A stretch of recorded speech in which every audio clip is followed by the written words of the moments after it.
started 12:30. Now it's already next one. Yeah. So did you kind of appreciate the summation of the life perspective and where Murburn concept fits in? Did you get that? Last slide, a couple of slides. Now is the last talk of the Murburn concept. Until now, I've been dealing with primarily reactions, right? Processes, reactions, and maybe one electrochemical phenomena, that is the conduction of neuronal impulse. Now I'm coming to a physical macroscopic outcome, mechano outcome, that is motility, movement. All right. And I'm talking about bacterial flagella. So I call it bacterial flagellar function. What is the classical name given to this? Bacterial flagellar motor. All right. And I say it is high time that we started. Stop that term. All right. I will justify my thesis. And the next part of it is origin and evolution of life and synthesis of cellular function. What I will argue is that with explanation for mobility also in the most primitive systems and the conceptualization of life and its potential ability to explain the evolution and the synthesis of cellular function, Murburn concept should be considered as a fundamental pillar of life along with cell theory and central dogma. All right, because it explains most fundamental powering logic, respiration and photosynthesis. It explains visual transduction. It explains electrophysiology, coherence, homeostasis. So it has the basic elements, and that's why it can synthesize cellular function. So it's a contributor. Now, bacterial flagellar motor is the question mark. I've just captured the fundamental architecture in the crudest possible way of a bacterial flagellar filament. And so what does it entail? This is a large, this has got so many tens and almost about 100 odd different components. So this is serine, assembly of circular assembly of proteins here, and then it connects to the external via a flagella, a rod-like flagella, which has a bend called a hook, and it has got a cavity inside, which is a channel through which the flagellins, the polymers on which constitute the flagella, that is based, it comes out, and the flagellum is supposed to grow at the distal end and not the proximal end. Now there is mock protein holding this C protein ring here, and then there are rings. There are 3, 4, 5 rings like this, circular rings at the junction or in the faces of the different membranes and walls of the bacteria.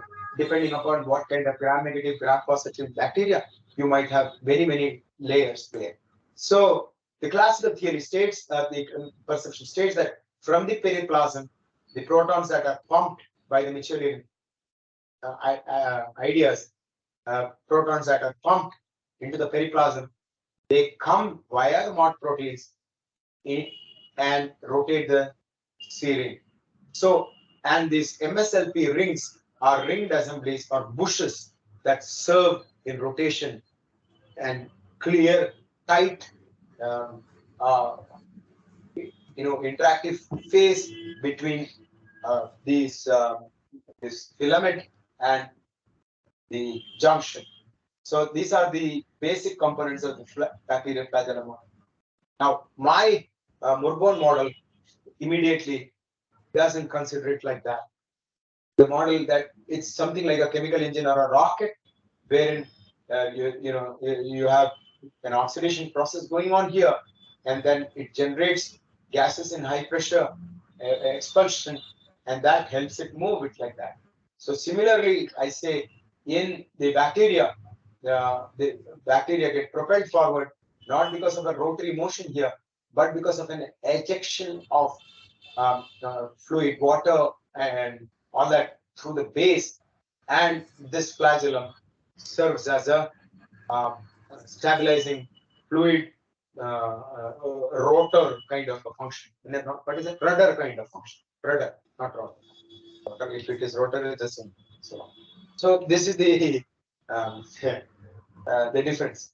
Now, I do not find critic directly starting counterclockwise and clockwise. It's supposed to rotate both counterclockwise and clockwise. By the protons that come in like this, the bacteria somehow able to switch the rotation of C ring this way and that way, and therefore this has counterclockwise and clockwise rotation. If you remember complex 5 model of Boyer, the protons come in, it was it was counterclockwise. If the protons go out, it was clockwise. This thing has even greater sophistication. It comes in, and this can go left and right when clockwise or anti-clockwise upon the bacteria's whims and fancies. So now let me go. I do not find any case for a rotary assembly, for a natural rotary assembly. The rotary assembly that we know, that the simplest that we can assemble, the simplest that we as intelligent human beings can assemble is one like the one that we show here.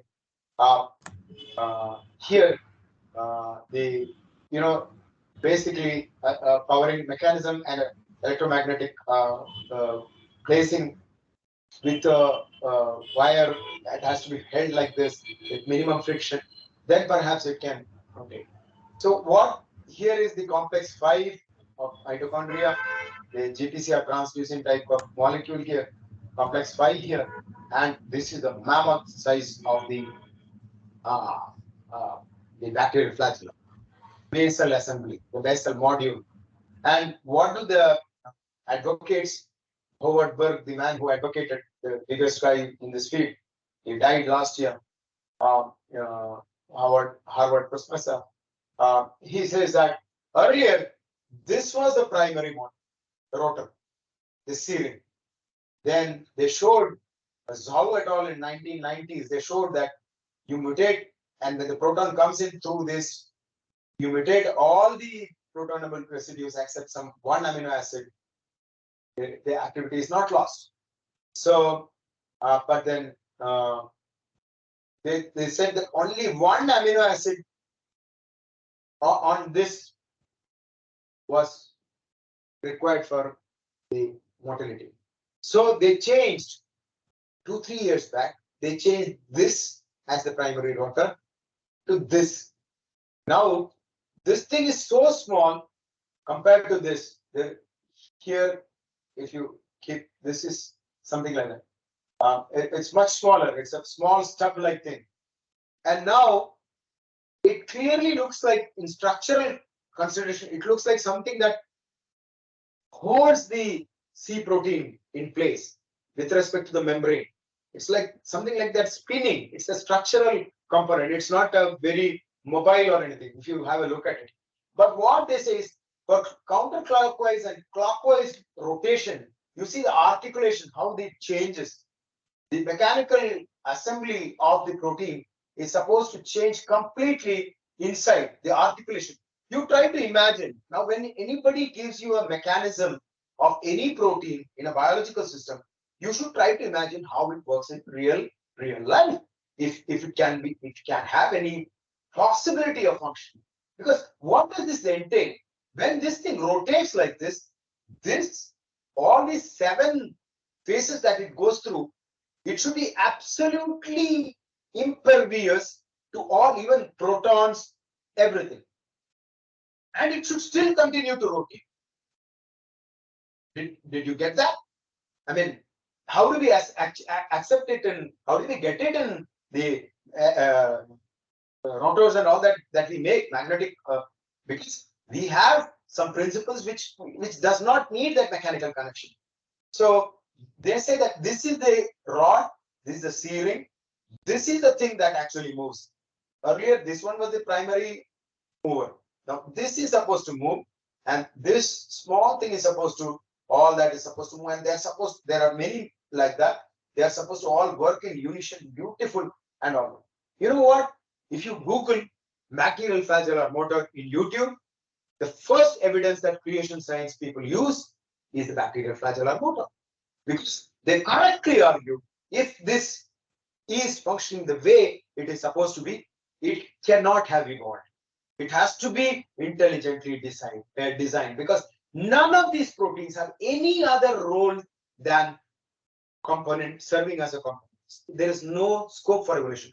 You should see the beautiful discussions that are on YouTube on this. There are, and those scientists that are arguing for creation science, they are not stupid people. They are very smart people. They are very smart people. And Michael Behe, who wrote the book on creative design, is a very smart man. I don't think they are crazy people or anything like that. They are all very smart people.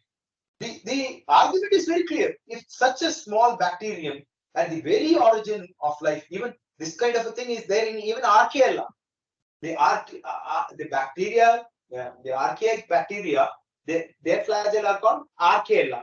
So now they are some structural difference, but they are also supposed to rotate like.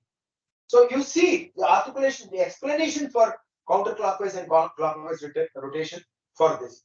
Now, critical analysis comes. Terminology. Here you must understand what rotation is and differentiate it from revolution or spiral movement or torsional movement. Suppose you have a rod, it must rotate like this, right? And continually rotate like this, right? That's very important. Now, spiral movement, and this means that this rod, its both ends must be rotated. It cannot have one end tethered, it cannot rotate. But revolution can happen. Now, one or spiral movement, you hold one end and the other, it can go around some other aspects. Basically, in rotation, what you have is movement of the rod along an axis that passes through a symmetry of the quantum. So basically, it's like 24 hours Earth makes a rotation, right? That's the rotation. So revolution is a body traces a circular orbit around an external locus around its center. You hold a stone on a twine and you go like this. That's a revolution. Now, what is spiral movement? You have a flower that drops in gravity. It goes. It's not a repeated movement. The coordinates change in real space and time. It's not the exact repetition of the same movement. It's not that. Only when all the coordinates match and completely reproduce, that's called rotation, right? So that is it. Torsion is, suppose you go like this, you have some tensile strength or something, and then it retraces, or it can go like you apply an angular force. So now, what are the ways to rotate a rod? This is what advection. You suppose you put some water or something like that, you can continuously flow, the rod will rotate. Then direct torque, then you can use some gearing. These are all engineering principles. I don't need to tell you, but I am just saying that another thing is the electromagnetic wave. So the beauty of it is there are already these kinds of secretory systems known in bacteria. Secretory systems are, the bacteria have toxins. They go and inject toxins, right? And then let's not talk about toxins. There are methods to deliver or communicate with the outside. So, for example, bacteria could have fusion, copulation. What do you call it? Pilus, right? Conjugation, right? Copulation, conjugation, right? so the transmission through this pore. In that case, what you need is just these are all seal tight mechanism just to make that cavity continue, right? So you see the type 3 secretory system, it's exactly what bacterial flagella is. It's just a secretory system. So all these are just secretory systems. Except complex 5 and this rotary bacterial flagella, there was nothing else. Recently, Trivedi et al. Says that this one is also some gliding rotary thing. Recently, all right. So once something gets in vogue, without evidence, people will start proposing things because it is something like that. But the structural evidence is that it's just a secretary system. There is nothing in it that suggests rotation. Now, this is the most wonderful aspect. How people tag along. You take the bacterial flagellar system is supposed to be a the idea was of this rotation was reinforced by a beautiful paper by Purcell in 1970s. A wonderful paper. It discusses why in low Reynolds number the motion rowing type motion cannot work because you go back and forth, you'll be stuck there. That and that Purcell's that paper is wonderful read. Yeah, if you can read it, it's a wonderful paper. So the point is, therefore, the bacterial flagella was seen as a left-hand screw, and then the screwing kind of a thing motion was supposed to enable the bacteria to propagate.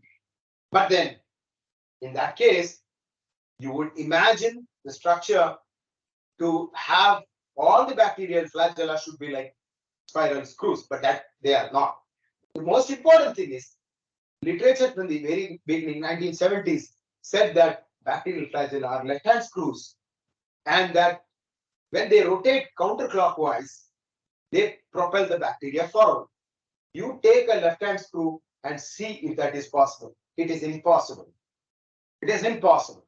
Only a right-hand screw rotating counterclockwise can move forward. So the whole literature of the world just went along the pioneer without even questioning this fundamental.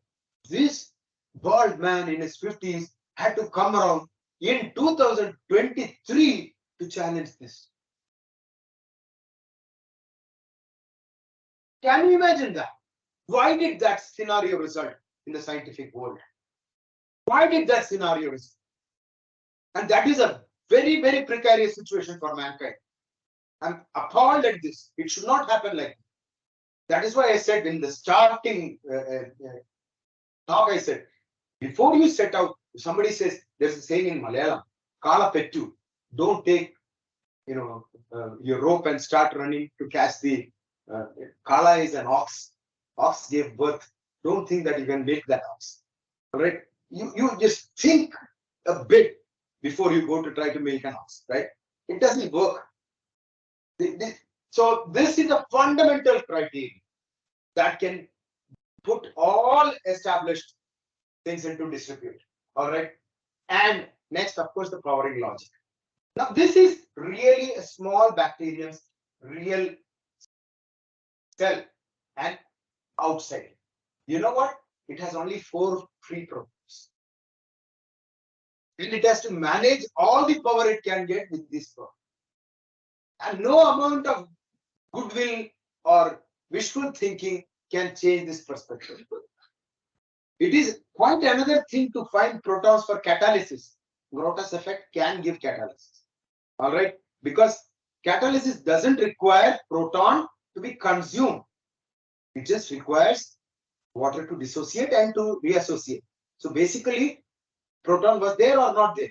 But here, proton should be moved from one phase without continuum into another phase. There is, for that, you have to break water, and breaking water requires 80 kilojoules per mole.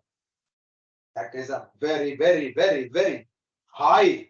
So, what is the cost of making an ATP molecule? 30 kilojoules per mole. And if you want to make a 35 kilojoules per mole, and for that, if you want to make break 3 molecules of water, what kind of efficiency are we talking about?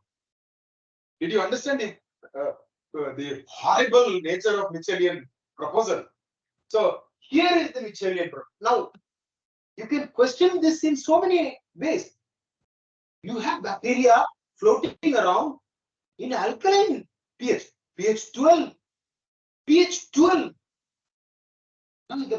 Here it will be, so you have opposite gradient. How will it work?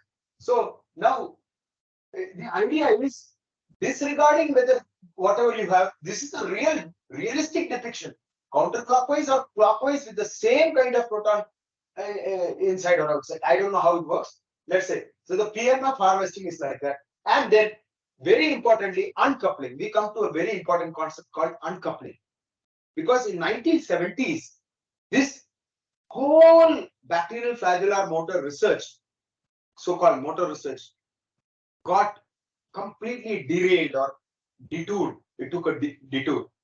There was nothing called a motor. This man Howard Berg started it first, and then our Paul Boyle, the man who got the Nobel for rotary complex 5, he took on the idea and he got the Nobel. He was very well connected, perhaps. So, but perhaps our Howard Berg, I think he was nominated twice for, but he didn't get it. He died last year. So the idea of, suppose if there is an uncoupling molecule like dinitrophenol, the famous Mitchell's molecule, the uncoupling phenol is suppose now you have got this proton pumped outside, and then there is a high amount of proton there. The uncoupler takes that proton and then voluntarily brings it back here, and thereby dissipates the proton differential or gradient. That is the classical explanation. So now, not first of all, not enough to support the proton motive force logic. Let us disregard that, and let us say the Mitchellian logic works, and let us forget that the alkali based system exists. You know what they did in alkali based? It's not protons; it is sodium that is getting that is doing it. How everything to meet the authorities, the catering of arguments. The uncouplers, you will look at the structures of these molecules, and you will look at the pKa of the proton. Some molecules don't even have a pKa proton. They are all serving as uncouplers. You know, if you consider them as Ross modulators, then they can. All these data fixed in Ross modulator. What is my theory? My theory is that in the uncoupling protein, what happens? Ross are reacting. There is water production. Here is the secretory system. You have great amount of water production, high heat generation, low high heat, water ejection, and you have a jet propulsion type thing, and the tail, the flagella stabilizing. If not for the stabilizing effect and the water moving along that, what will happen? This cannot go in one direction. It will not maintain the same trajectory. It will kind of tumble along without any definite vectorial progression. So this diversity of the uncouplers, the different moieties, the pKa, the IC, the inhibitory constants, none of it is agreeing with the structures. So why should it, when protons are impermeable, why should such large molecules which have to traverse 5 or 6 times their own dimension along the membrane, selectively to dissipate the proton gradient, which there is no proton, nothing. So the Murburn model explains this better. So what is the difference? Murburn model requires that these are all rigid. There is no need for this to be all that sophisticated thing. There is no rotation. Just the water comes here and goes out here. And here, this is a spiraling. It is not a rotary movement. I will show you the beautiful video that I have collected. So here is there is no torque rotary torque needed. There is only thrust, and all kinds of geometry of flagella can be supported by this. It can be wavy, helical, irregular, extended, and long. Preferably long stabilizer rudder roll. Torque needed. See, even if it can give a torque, there is no thrust. So without thrust, only torque, it will just go very less. it has to keep on going, and then I don't know how it works. I don't know. Even otherwise, it doesn't work. A helical and optimal length screw should be here, and it cannot work even otherwise. So this is the thing. Wait 1 second. 1 second. Now I want to show that video. I want to show that video. The video that clinches it all.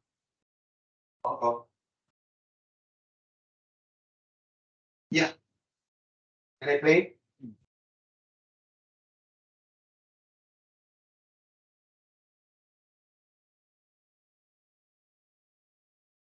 Why is it not playing? I don't know, internet issue.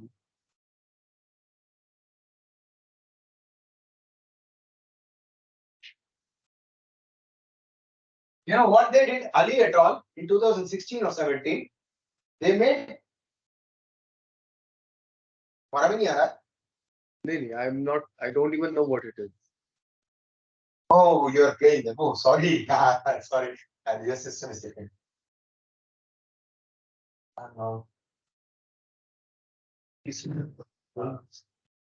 Can you just type this? You will easily get it. Bacterial, flagella, and a viscous shear flow. This is very crucial. What these researchers did is they took the bacterial flagellin, all right? The polymeric. It's come. Amit. Ali.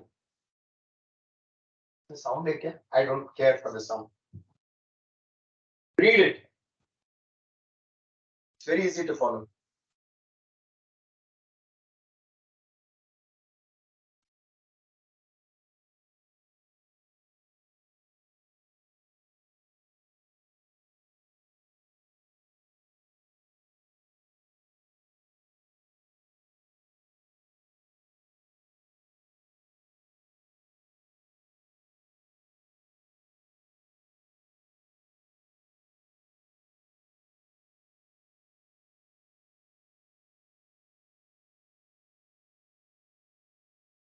Now the video that comes is very crucial.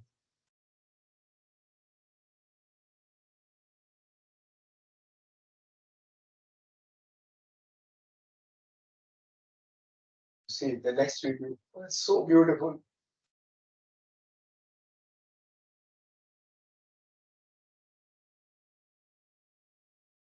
This is what they saw. It looks like it's rotating, but you see the one end is tethered. If the end is tethered, how can it rotate? It's the spiral movement. Did you get it, Amit? Yeah, it's very evident, right? Basically, see, that's what the bacterial flagellar filament is 20 nanometer. All right. To ascertain rotation for sure, you need this light is 200 nanometer and all that. So there is no way optically you can resolve. They have just seen this kind of things and they thought that it is rotating. This is just a flow of water and it's a spiral thing. It's just playing along that. That's all. That's all.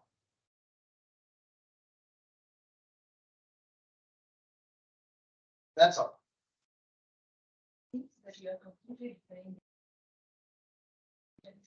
Yeah, that's true. Everything is going topsy-turvy. So then do you think that bacteria cannot move backwards? No, it does. It does. On itself? It can. I don't know. This is not rotary movement. Basically, what can happen is based on something it can move, but there is no real there is no real pulling effect seen. There is sometimes when you see in some videos there is some movement in one direction, but the majority of it is what is explicable in whatever little I have done. Here in this case, as you can see, as the water flow changes, the directionality changes. As in, if you have a flagellar movement in this way, where the flow of the water, it turns around. We can see that 90-degree rotation. Sorry, 180 degree. No, there is it is tethered at one end. Okay. And what when the flow changes, it just It does that, yeah. Now, in that case, this is like an isolated flagella. Mm. These are isolated flagella. Mm. So they do not have a cell body in front of them. Yes, yes. So then the mere presence of cell body will change the dynamics of water, right? Because Yeah. now you have a cell body, something like it, which is bigger, almost 1,000 times bigger than that of the dimensions of the flagella. So the water is moving something like this. This is like a big body which is kind of obstructing the flow. Okay. So then how does that work? Well, that's what I said. You did not listen to me. I said the majority of the movement is whether in a single flagella or multiple flagella. The flagellum is moving like this, and the bacterium is going that way. It's very, very, very less case wherein the flagellum is like this, and the flagellum is drawing the bacteria. Did you understand what I'm saying? No, good enough. Now you have a flagellum here. It's mostly the flagellum trailing the bacterium. Very seldom is the case where the flagellum is dragging the bacteria. All right. So my findings and my arguments agree with the theoretical, basic, structural, and the experimental finding, but the isolated instance, if at all there is, where there is a pulling, I don't know. I'm not a fluid mechanics engineer or something like that, but for sure, with minimal basic biological understanding of probability, I would definitely bet all my findings that this is not a rotary engine. I will give away everything that I have contributed to science with this simple argument. The day I saw the bacteria, my student, he works on lattice, what is that? There's some microscopy thing, no? Your system. He had come the other day for the talk. Vidhu Soman. He did his PhD in Delhi IIT in this field. Okay. Now he has co-authored this paper. It's with me now. You can see. This is the paper. It's accepted in Journal of Biomolecular Structure and Dynamics, and it is basically with me for proofing. Oh my, yeah, slow. So basically, questioning the rotary functionality in bacterial flagellar system and proposing a Murburn model. So if anybody, I was ridiculed for bringing these ideas, and if anybody can prove me wrong now, I will withdraw this paper even now. This paper is not sent yet after proving.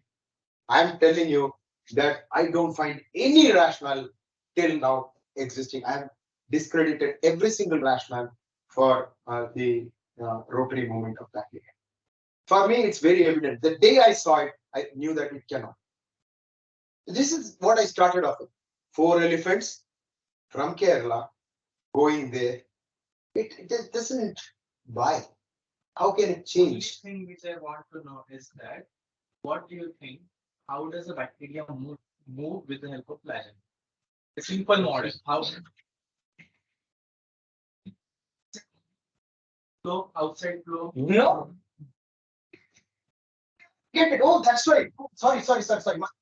My bad. Oh, you did not get it. Sorry. That makes sense. That's right. Okay. Oh, you did not get that. That's the reason. We're also questioning about the anti-clockwise direction, counterclockwise direction. No, I'm not talking about the He was asking that. He Previous was question I no, understand. he asked that. No, that was not related to that. No, that's this is another question, but he did ask. You're right. Yeah. So this is my model.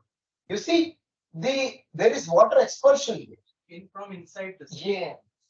Secret. So simple jet propulsion. There is one paper from one Caltech lab which has established the math for this. I quoted them. One paper. There was only one paper, and they were all mocked. I wrote to these people. In fact, IIT has a professor who has lots of not IIT, IITB from physics department. Can I take his name? No. Okay. So I wrote to him. saying, look, I have evidence against this, and NPTEL lectures and all. So I had my friend talk to him, my another friend from mathematics department, no response. The problem is you approach scientists in the field. I wrote to Howard Berg's lab, Navish Wadhwa, paper in Nature. Wrote to him. I said, this is no response. Why? They cannot defend it. So here, according to this model, water from inside gushes out, right? So then what is the motive for, or what is the force that is being applied? That's what I got confused with. It's secondary system. Why? Secondary system you're talking Target, basic target. Basically, water is formed. This is target, and there is this. That's all. So secretary system is gush, like is made to gush water into this particular thing. That's it. But still there is no experimental evidence for No experiment. You find an experimental evidence, you are the boss. I don't have a lab. I have collaborators every day. I just tell them whatever they can do, they do. All right. So the last one is the talk. We are coming to an end. Okay. We have only 15 minutes. I would like to wind up. So now you're going, Chinmay? No, I have called to attend. Please don't go. Like a few people that are active, because all these people who are interested, they make my trip worth it. No, they are the future. For me, I don't see this thing changing otherwise. No, Max Planck. I will come to that. Now here is a summation. Now you know microbes, plants, and animals all are made of cells. Cells are essentially made of molecules and ions, right? Now the classical theory has protons getting pumped out and then the gradient. Okay, the reality is there's no gradient. There are no protons. So now there was a mirage that was created, and then this cannot explain how cyanobacteria, which are very, very small, they don't have enough protons, they don't have they have both respiration and photosynthesis going on, they cannot be explained. The erythrocyte, which has no nucleus, which has no mitochondria, its such tendencies cannot be explained. The classical theory. So I said these things are evolutionary impossibilities. If you are maintaining a membrane across a potential, then the potential across, you cannot have electrons coming in and going out in whatever random the ions and electrons and molecules moving like that. These things are not possible. The ATP synthesis is not possible like this. It's this system is gone. So this system must replace. So before that, before the affinity mandate. So if you imagine that you want to believe in evolution, I'm not saying it's the way, but suppose let's say it's an evidence theory, there is significant evidence. So there should be an origin also, and there should be an evolution also. If there is something like that, as scientists, we would like to think, but I'm not completely 100% with that. But then, if that were a fact, now you see that affinity catalysis before that Murburn should have come. Slowly, the affinity catalysis comes. Then the central dogma comes. Then cell theory comes, and then aerobic cell comes.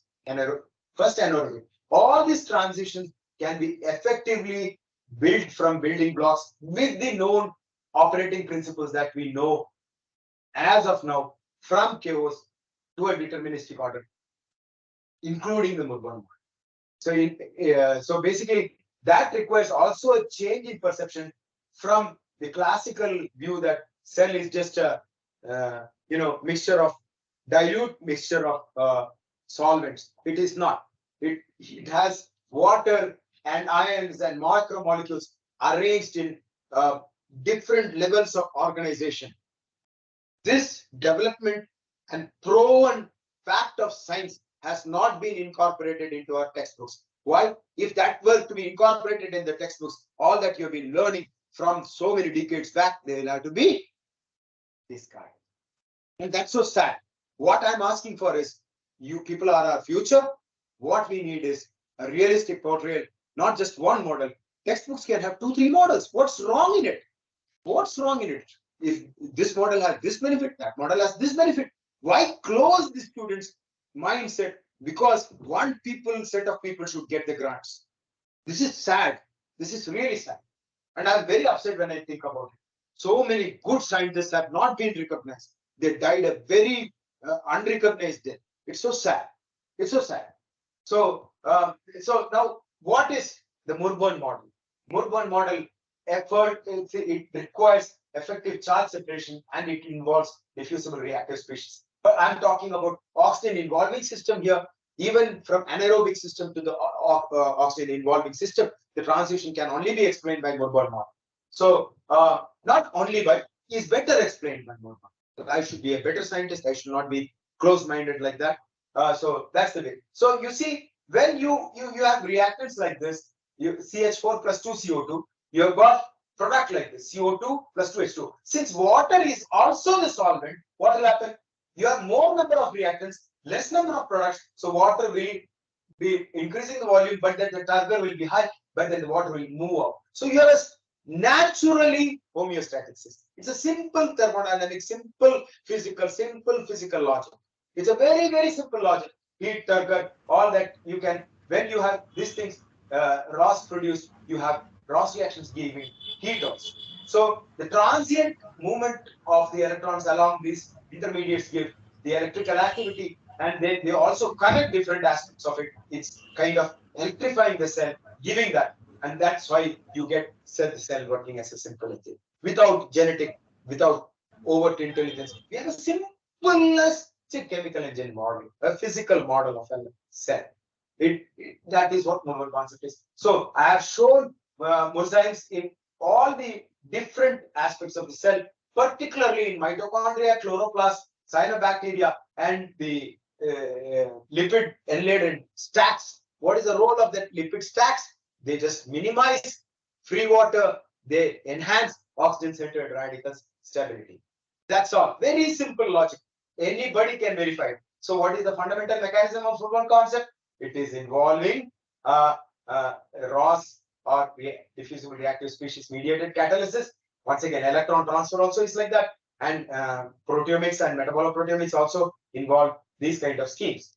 So basically, the treatment is aligning with the Murburn biologics treatment very well aligns with the thermodynamic treatment of system and surrounding. You can explain the basic interactions, compute, account, model, and simulate based on this.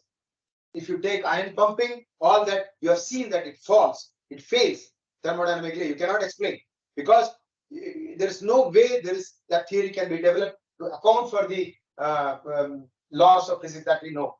Here is the simple analogy of a grill with a cell.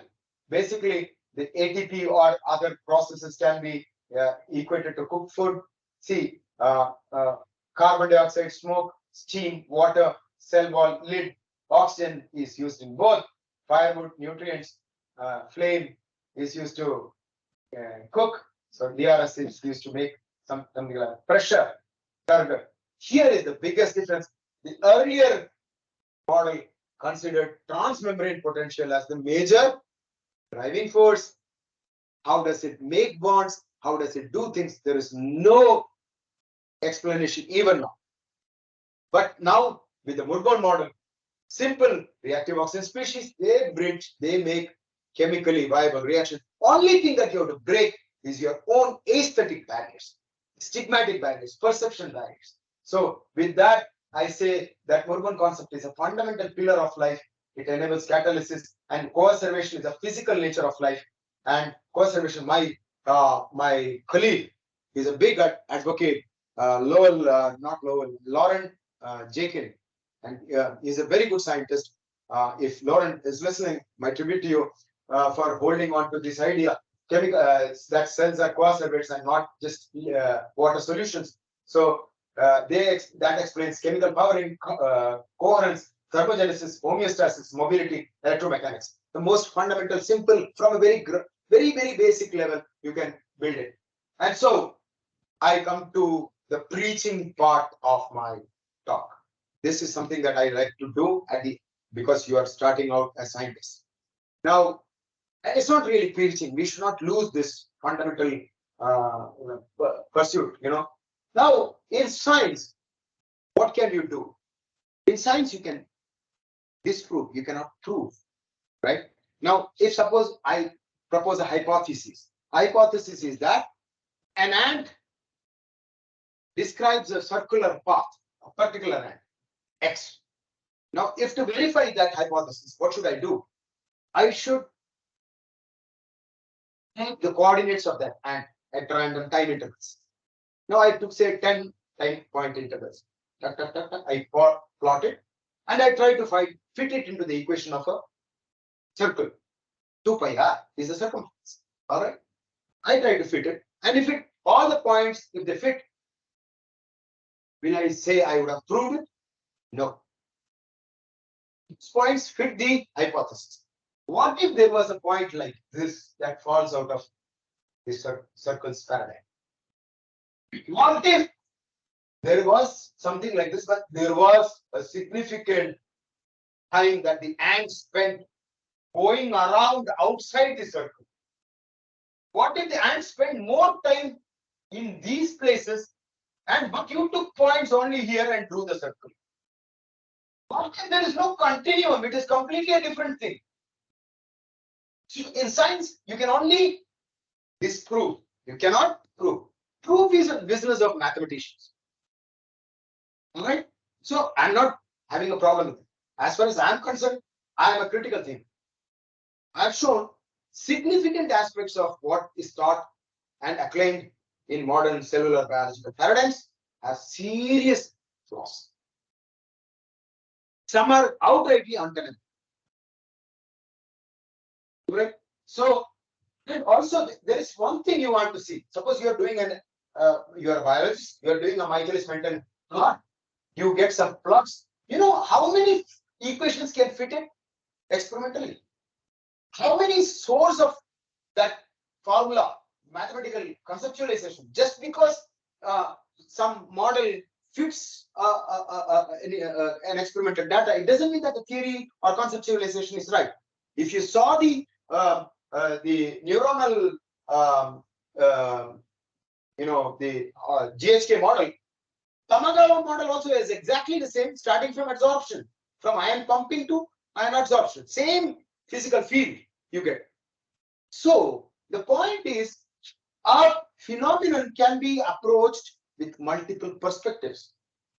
You should be open-minded. You should be willing to challenge yourself. All right.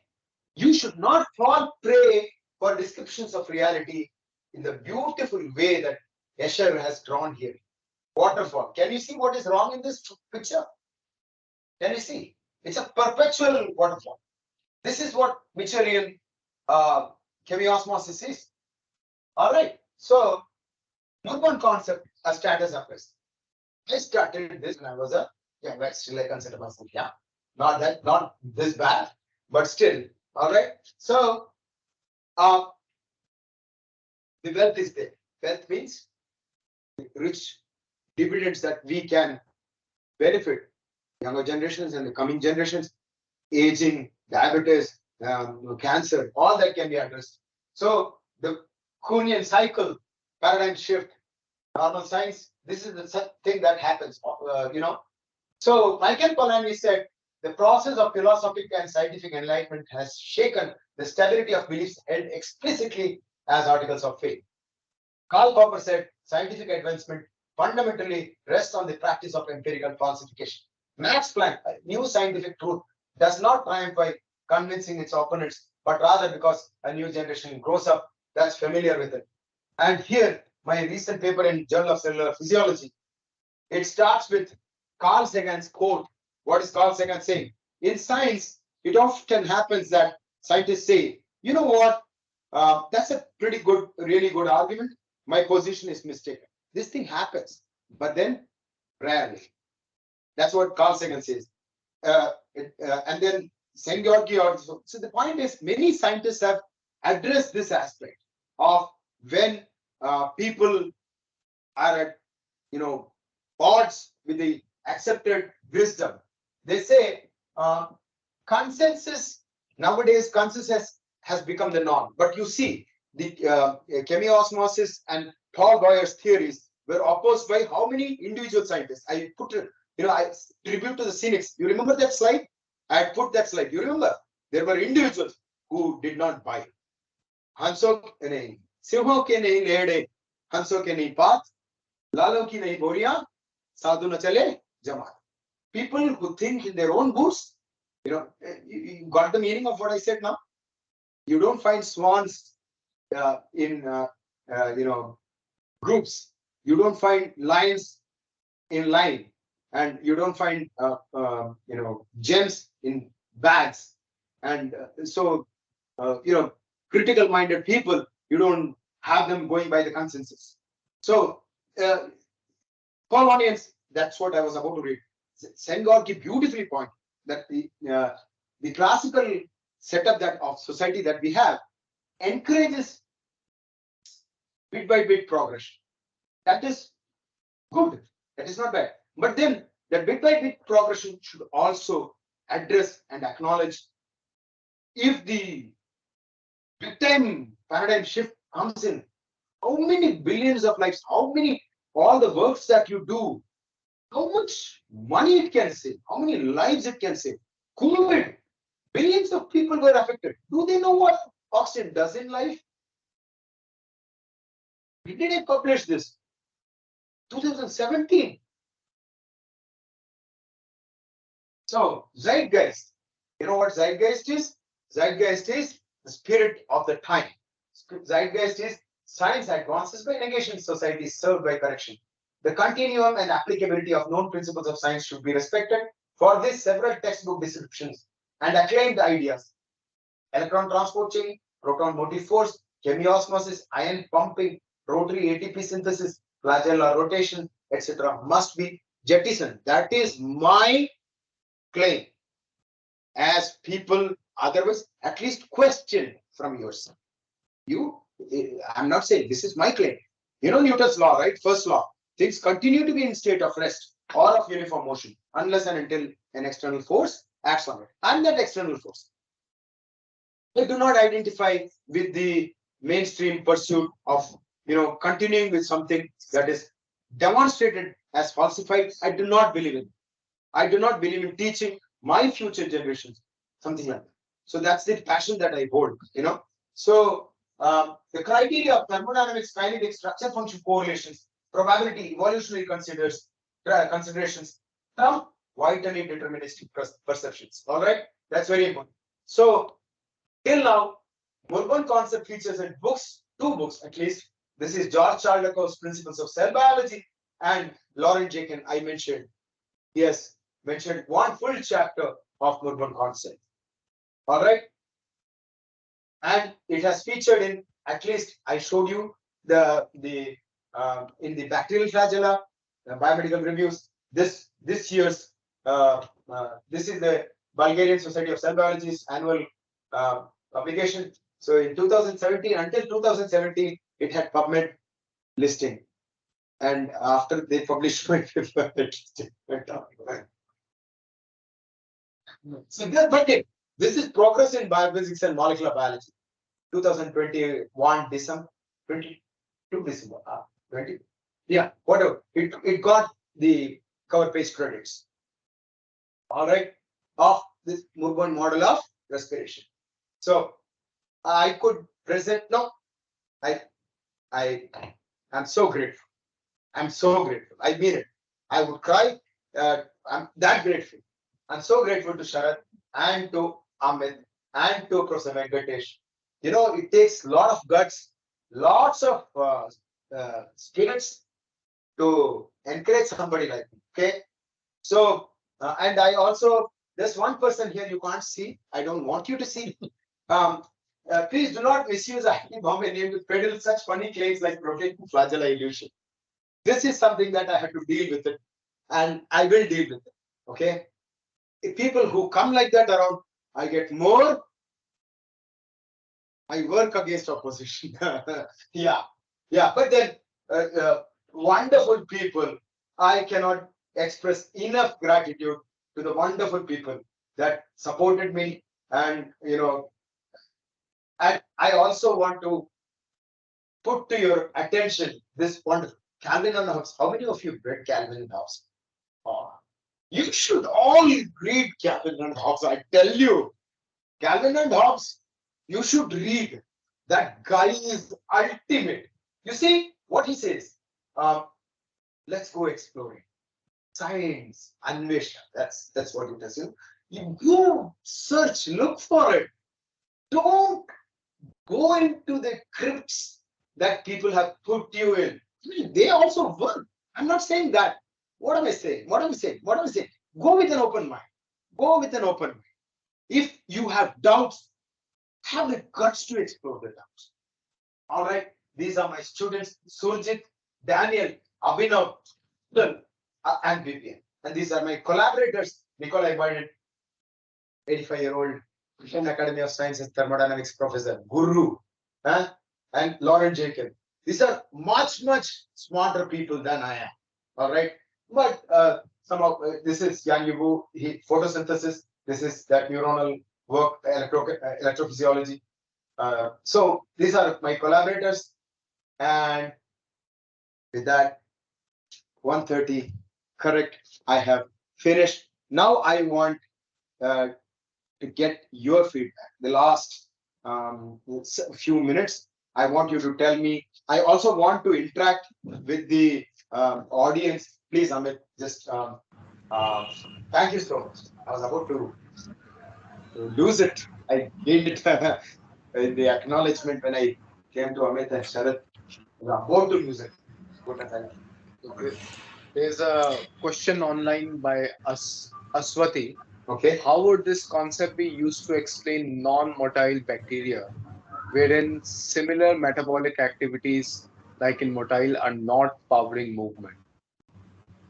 Well, there can be like gliding movement and all that, no? Not sure. Aswati, can you explain? You can unmute yourself and ask. Trivedi et al. Has gliding moment. Yeah. Unmute yourself and ask. Yeah, I have unmuted it. Can I come down? Okay. I have, before I cannot address that particular question, number one. Number two, I am reminded of Claude Bernard's statement of 1870s. He has stated that, empirical system is important in science, but it should not be the guiding force in biology. It has a limitation itself because you are concerned only on one particular system. I told you about the LDH itself, which you have presented. There are several other questions I can talk about, but it will not be appropriate for me to do this thing. As a physical scientist, looking into the thermodynamic principles, it is a wonderful talk and wonderful approach in actually redefining ATP function itself, ATP production as well as function itself with a question mark.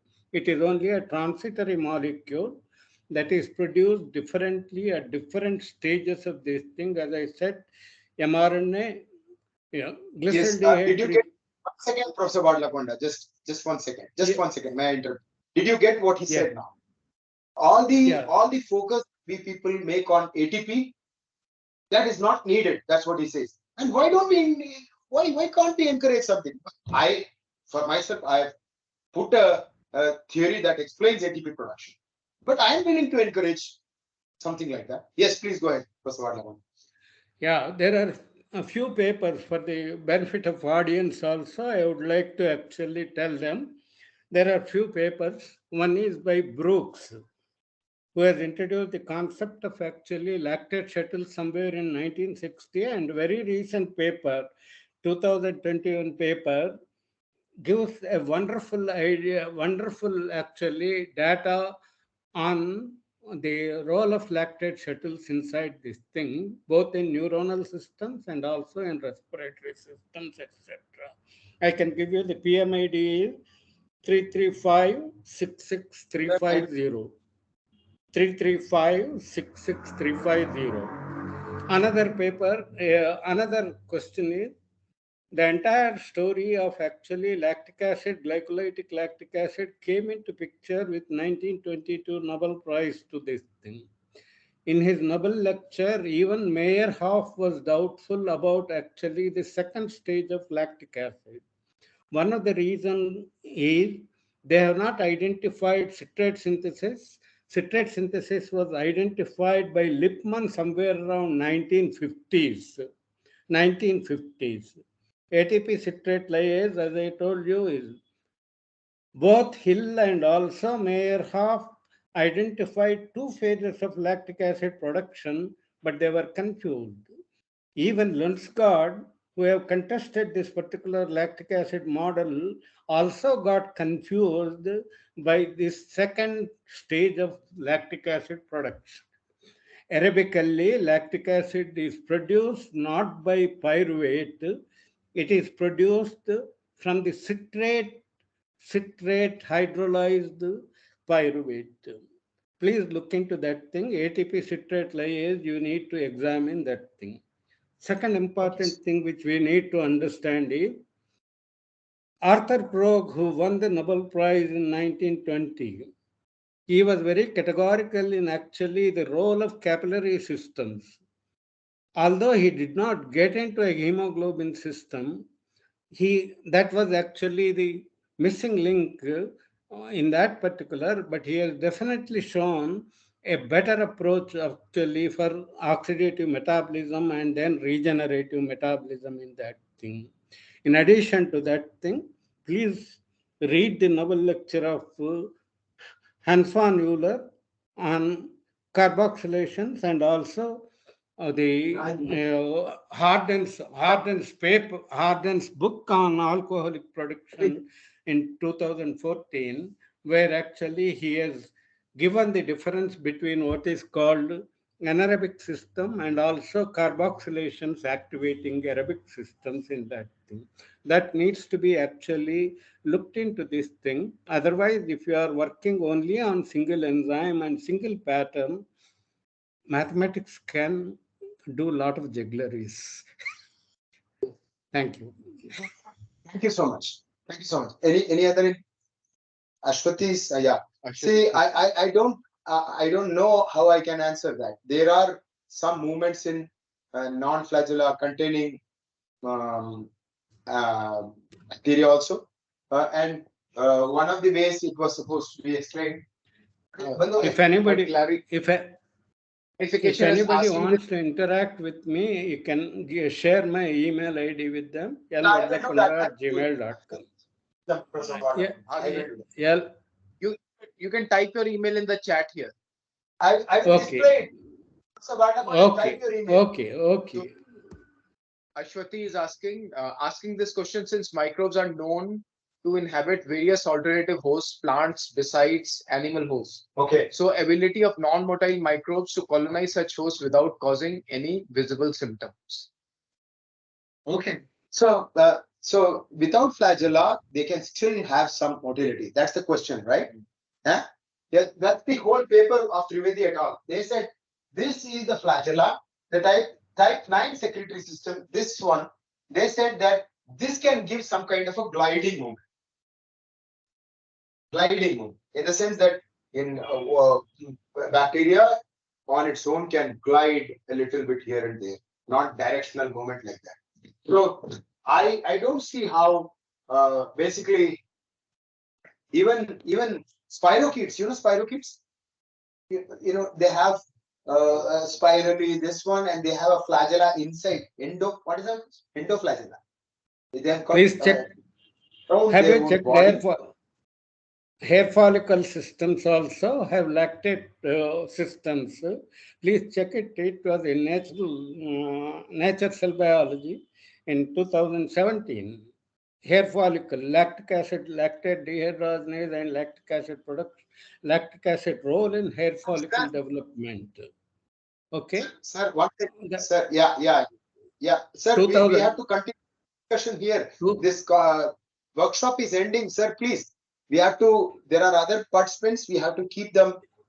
This is a lunch. Yeah. They have go to Please the have to hostels. go to their hostels, sir, Please go and I have for to that. let them. Yeah. So I wanted to take inputs, and the certificates also had to be given. So Certificates are coming. are coming. So we'll get But those two people names. Otherwise, how many of you are not from IIT? Only you, right? We are like.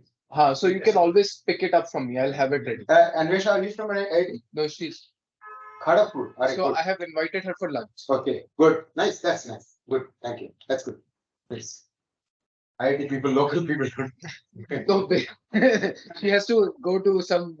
Good. That's no. Her participation was also. Yeah, she has to Super. go to. So, Restaurant. did you at the outset, how did you find Murburn concept? Do you think is there any merit in that idea? Yeah, online people can also answer. See, my question is out to the participants also on the online forum front also. That is, did you find any merit in the proposal of Murburn concept? That is, yeah, please. Sure. Yeah, and all the sessions. Very interesting and critics are very powerful.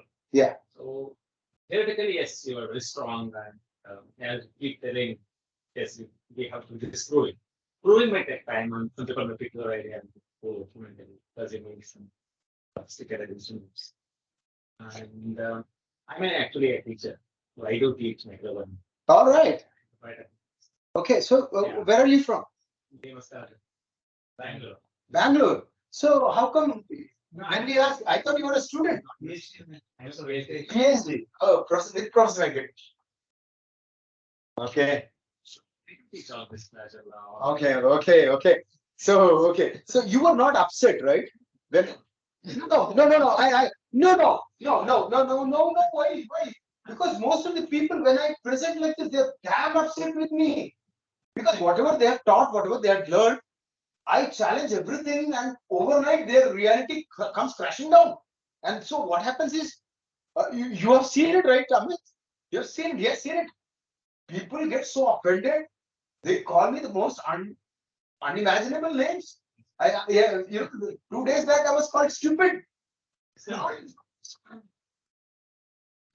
Sort of time to come back to my normal time. Almost 3 hours left to come back to my normal more to work. My systems balance. Okay. I realized late night that is I think we need to criticize and Yeah. think different. Yeah. I do say to my students this is the opinion of so on. Unless we tell them to the students. This is not the only the principle or whatever. I like it. Whenever I think the mosaic model when it comes to thank you. To mosaic model we always see Yes. and a lot of questions will come in and I keep cellular flip-flop movement so many times, all those things. They say, how is it possible? So many questions. I love to listen to those questions. So, after You know what the first thing that I say to my class when I go into the class? You ask me a question that I cannot answer. You get full marks in a sense. You find a mistake in what I say. You get full marks in it. You find a mistake in the textbooks. So, scientists have to be critical. Otherwise, they're smart. But being a teacher, it is required. And not necessarily we can name, but we can give the different perspectives. This is one of the concepts which is printed in this book. Of course, we do teach to UG students, so we don't have much time to explore different. We don't have time limited. But I'm telling you, the younger you slim, the more open-minded they. We can always we have something called additional learning, so we can always share the links and different opinions. Out of 16 a class, 3-4 can definitely afford. We can get another. Take the. Nice. I am not offended with your version. Initially, I was, but at the end of the session, it's like I want to just see how things will go on today. That I see I'm trying to escape.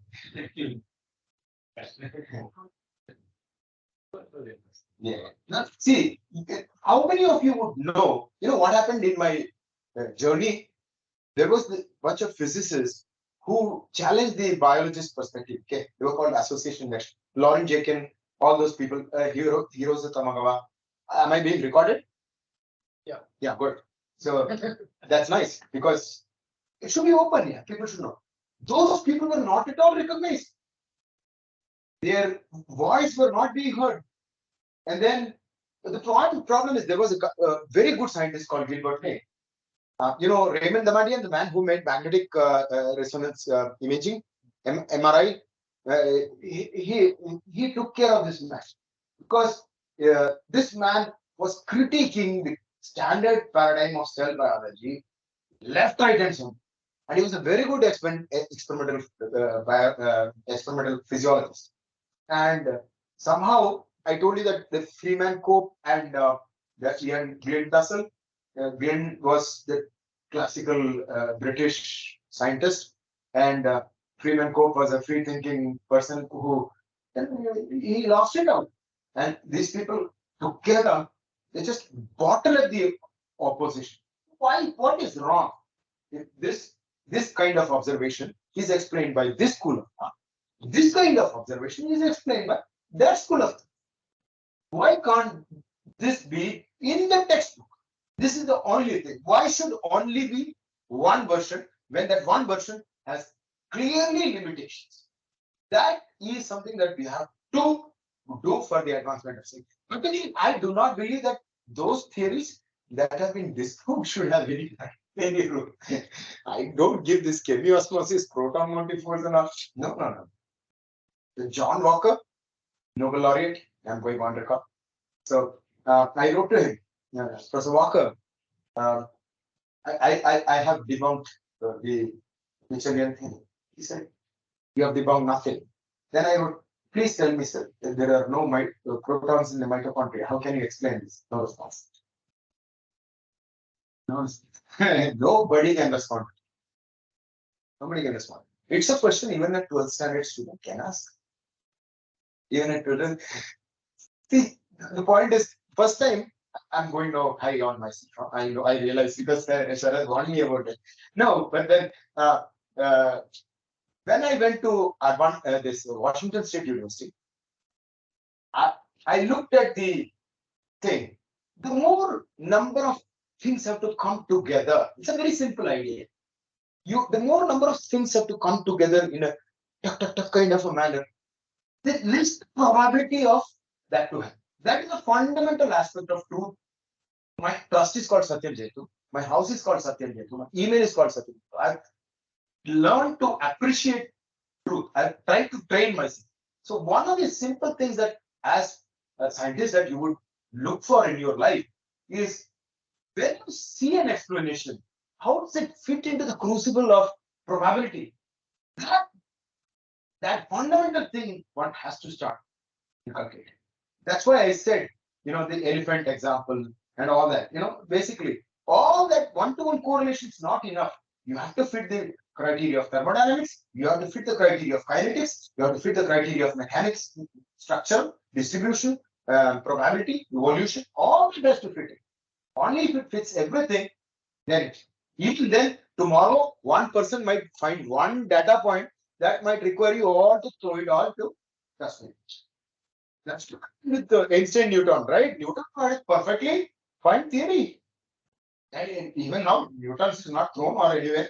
It's perfectly valid. But that is not what ETC, PMF, chemiosmosis, they're all to be thrown. They never had anything in it. Can you imagine rotary ATP synthesis? Yeah, I mean, Amit will probably be able to tell better that basically these are observations. Then the human mind is coming up with creative ways of explaining that observation. So, for example, in data science, whenever we do any fitting, then we have, so like you showed your parabola, hyperbola, that there are so many different ways of explaining or of explaining that observation. Finally, observation or that is the oracle, that is fundamental to what you have said. Correct. So now, for example, there is this thing called principle of parsimony. Yes. Where we say that Occam's razor. Occam's razor, correct. That is what I'm trying to recall. So if you have multiple explanations for some observation, then probably the simplest is probably the mechanism. Either you can really go and see that mechanism If you cannot, then at least you follow the principle of parsimony. That which is the simplest. So if you're trying to make some mechanism which is going to be very too many elements and too much complication, then it does not fit that principle of parsimony. Principle of parsimony says, or Occam's razor says, that amongst the different explanatory mechanisms, the one that is the simplest, is the truth. Closer to truth. Closer to the truth. Yes. And it's very Able to explain. One will be with rotation, will explain as an observation. But then you have to always come, you are competing mechanism. Which one? Probably, and that is what we do in data science all the time. We take that, although now with Bayesian methods and all, you all don't. I've seen. I mean, We have taken yeah, but I come to the classical data science time when it's always the simplest thing that we do. so. Do you think this will impact your research? What are you researching on? No. What's your research on? What particular topic? Type 2 diabetes, mathematical one. Oh, mathematical modeling of type 2 diabetes. Why do you think it won't affect you? those That's absolutely. It's a redox disease. What are you telling me? What are you telling me? It's a redox disease, man. It's a redox disease. It will definitely affect every single one of your assumptions. But then let's pretend that it doesn't. The future work we might include there are many moieties that can be involved in the mechanism that we are involved. No, I'm just listen. I mean, there was this guy called. He used to go around with a highlighter and guns in IIT Madras. He was an MS student. I'll give you this. This is very relevant to this. Huh? Guns was presenting his. He was 4 years into his MS work. Okay, and then he was Krishnaya called him one day. Professor Krishnaya called him one day. Guns, man, you put your thesis, man. Long time, it's high time. He says, you want me to? Okay, I will do. Then after a couple of months, he puts a thesis and he's presenting his. And then Guns has his model. Krishna says, Professor Krishna says, Guns, your model has lots of constraints. So you wanted a model to work and you wanted me to submit, right? So that's it. So I'll have my variables will be restricted, my model will have limits. So that's how it will work. You don't remember Guns, no? You must have been there. You look like this with a thaila, always walking around with a thaila. Yeah. I think you have my email. If you want, you can always network. And if possible, you can support my pursuits. And if possible, you can reach out anytime you want. And if you have any other comments to give or impart, you found something unpleasant or not feeling in my personal or communication, no, it's okay. Because I remember when I was presenting that photosynthesis work, I said, and Amit pointed out to me that it's not a very nice way to say it like that. Because, yeah. I didn't say that. From your experience, you have realized that these human issues which seem to become center stage. And in the ideas that you are propagating, or not propagating, the ideas that you are expounding, when people start thinking about that personality and all that, other than that, but then you can't remove the personality, right? No. Sharad, the point is this: if I become very nice and all that, then I will not be even discussed at all. That is the problem here. I realized what happened is in 2006 and 2007, I was waiting for recognition, and I was Mr. Nice personified. They are not.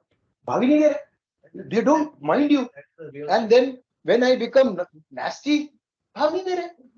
So naturally, live your life and you can. Suddenly, but I agree. What it is. Correction. And the idea should be, become so fierce in themselves. Yes, yes, yes. Yes. I 100%. I have a student who takes care of that. His name is Vivian, and he keeps me in check, sir.